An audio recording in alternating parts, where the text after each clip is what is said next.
Meaning of downshift. Downshift. Downshift.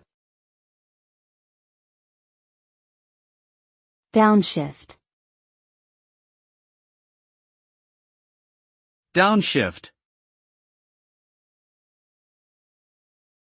Downshift refers to the act of shifting a vehicle's transmission into a lower gear at a lower speed. This can be done to slow down the vehicle, to increase its torque, or to maintain a steady speed while driving downhill.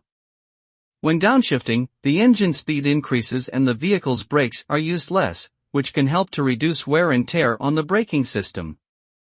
Downshifting can also be used as a performance technique in racing, allowing drivers to rapidly accelerate out of turns and maintain control over their vehicle.